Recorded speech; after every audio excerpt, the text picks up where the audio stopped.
You are 43 years old. You are sitting at a table that seats 22 people. The restaurant is in the old quarter of the city. Stone walls. Candles burned down to their last hour. A wine that costs more per bottle than your first monthly salary, you paid for all of it. Nobody asked you to. The asking stopped years ago. What replaced it is harder to name. Not gratitude. Not entitlement, exactly. Something in between the quiet assumption of people who have decided that the way things are is the way things were always going to be. Your cousin Raphael is telling a story at the far end of the table. His hands move when he talks. Everyone is laughing. You are smiling. You are also watching. You have become, without meaning to, a man who watches. You notice who refills whose glass. You notice who did not look up when the food arrived. You notice your mother across the table. She is not laughing at Raphael's story. She is looking at you. She has been looking at you since you were 7 years old with the same expression, careful, steady, the way a person watches something they built with their own hands and is not yet ready to stop worrying about. The dessert comes, 22 plates. You pick up the bill without looking at the number. Nobody at the table reacts. That is the thing nobody sees, not the bill. The 20 years it took to make the bill feel like nothing. Level 1 Invincible, age 19. You are 19 years old. You work 4 evenings a week at a print shop 2 streets from your mother's apartment. The machine that laminates documents makes a sound like a slow exhale. You stand next to it for 3 hours at a time. Your shoes are not right for standing. Your feet know this by 9 p.m. You make enough to cover your phone and your transit card and a small amount your mother does not know you put in an envelope inside your second drawer. You are not saving it for anything specific. You are saving it because the alternative is spending it, and spending it feels like a door closing. At family gatherings, you sit at the end of the table nearest the kitchen. Not because anyone put you there, because that is where the young ones sit and you are one of the young ones and nobody has told you otherwise.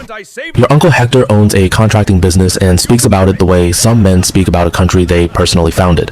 When he talks, the table listens. When you talk on the 2 or 3 occasions you try, the table continues its other conversations. Not cruelly. You are 19. This is just how tables work. Your grandmother finds you before you leave every time. She comes to the door, she takes your hand in both of hers and presses folded bills into your palm. The amount is the same, it has always been. You do not count it in front of her. You say thank you. At level 1, nobody in the family is watching you. Nobody is counting on you. Nobody needs anything from you that you have not already given just by showing up. You will not understand until much later how clean that is. Level 2, the signal.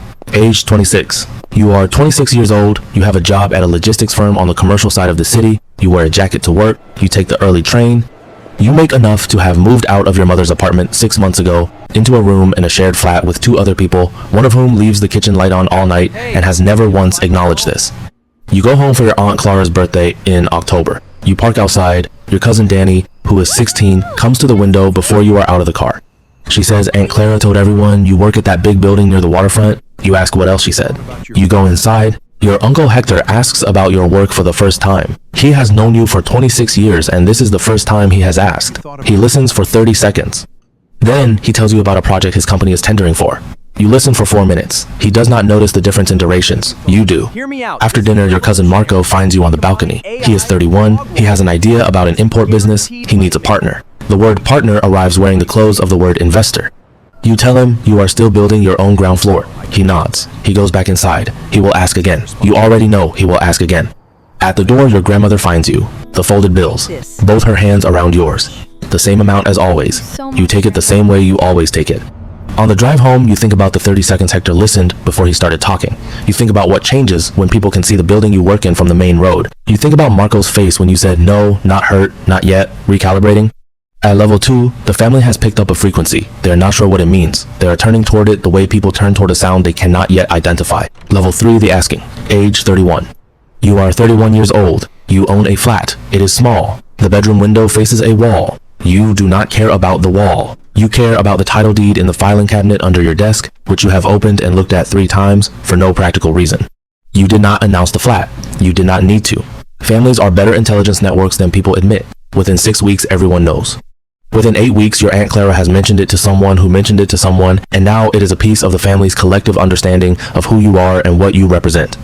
Marco's import idea has expanded. It now involves a warehouse, 2 cousins, and a figure that is larger than before. You say no before he finishes the sentence. Not rudely, clearly. He takes it well in the room. 2 weeks later, he tells your mother you have changed. Your mother calls you on a Sunday. She always calls on Sundays, and near the end of the call, she says your cousin is going through a difficult time. You say you know. A pause opens. You do not walk into it. She does not push. You have had this conversation without having it many times. You understand each other through the pauses now as much as through the words. Hector asks your opinion on a contract dispute at Christmas dinner. 6 years ago, he talked over you. Now he wants to know how you would read a clause. You tell him honestly. He takes part of it. He does not credit you when the part he took turns out to be right. 3 months later, he asks you again. You understand that the asking is the credit. Some men can only say thank you by returning. A family holiday is being discussed, somewhere with son. The conversation happens in the general direction of your chair. You book your own flight and say nothing further. Later, you hear through the same network that told everyone about your flat that 2 people were surprised you did not offer to cover more. You are not surprised that you are not surprised. At level 3, the flat is not the thing that changed. What changed is that you now represent a number in people's heads that nobody has said out loud and everyone is doing arithmetic around. Level 4, the weight, age 36. You are 36 years old. Your portfolio is growing in a way you do not discuss at family dinners. Your salary is not the main number anymore. You have learned not to mention the main number. Your father gets sick in February, not gravely. The kind of sick that requires appointments and prescriptions and a week off work and the particular financial pressure that arrives in envelopes from clinics that do not wait. You call the hospital on a Tuesday morning from your office. You give your card number to an administrator. You do not tell your father the total. He recovers by the end of March. He thanks you once standing in the kitchen, directly, quietly, looking at the floor for half of it. You tell him it is nothing. He knows it is not nothing. You both let the sentence stand. Your cousin Sophia is getting married in the summer. The planning begins, and inside the third conversation about venues, your name surfaces in a way that suggests a decision has been made in a room you were not in. You have not been asked. The decision has simply been made. You wait a week. Then you call Sophia directly. You ask her what she actually needs. She tells you without performance. You do exactly that and nothing beyond it. She is grateful in the real way, not the managing you way. Her mother, your aunt, is quietly disappointed the ceiling was not higher. You find out later. You put it in the part of your mind where you keep information you are not going to act on. Marco finds you after the wedding reception. New idea, different industry, same architecture. You say no before the number arrives. He says you have forgotten where you came from. You stand there for a moment with that sentence. You think about the laminating machine, the shoes that hurt by 9 p.m., the envelope in the second drawer. You say, very quietly, I remember exactly where I came from. He walks back to the dance floor. Your aunt tells your mother you have become arrogant. Your mother tells your aunt in the specific tone she reserves for things she has been waiting years to say that her son built everything he has by himself, and her nephew is a grown man who is capable of the same. You hear about this conversation 3 days later from your sister. You sit with it for a long time. You did not know your mother had been keeping that sentence ready. You should have known. At level 4, the weight is not the money. The weight is learning who was always in your corner and was simply waiting for the right moment to show it. Level 5, the recalibration, age 40. You are 40 years old. You have started treating your Sunday afternoons like a finite resource, because they are. You have more money than you had at 30 and less time, and the exchange rate between them has shifted in a way that took you longer to notice than it should have. You stop going to the gatherings where you are furniture. You keep going to the ones where you are a person. Sometimes these are the same event, and you can feel the difference from the doorway. Your sister calls every 2 weeks. She has called every 2 weeks since before you had anything worth calling about. She calls to tell you about her youngest daughter's school play and a restaurant she tried, and whether the book she is reading is worth the time. She does not ask for money. She has never asked for money. 3 years ago, you offered to help with a down payment. She says she wanted to do it herself. She did it herself. On a Tuesday in April, she sent you a photo of the keys. No caption. You stared at that photo for longer than you would admit. Your father has retired. He tends a small garden behind the house now. He calls on Thursdays. The calls last 9 minutes on average. He tells you what is growing. He tells you about a match he watched.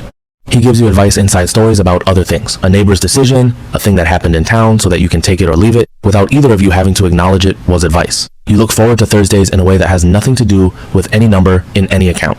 Hector's business is struggling. His eldest son is running it now. Hector mentions this to you 3 times across 2 dinners, each time from a slightly different angle, like a man walking around a door looking for the handle. You do not open the door. This is the hardest thing you do not do that year.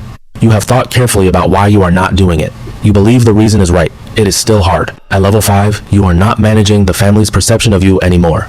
You are managing your presence. Who gets the Sunday afternoons? Who gets the real calls? Who gets the version of you that is not performing anything? There are fewer people on that list than you once imagined.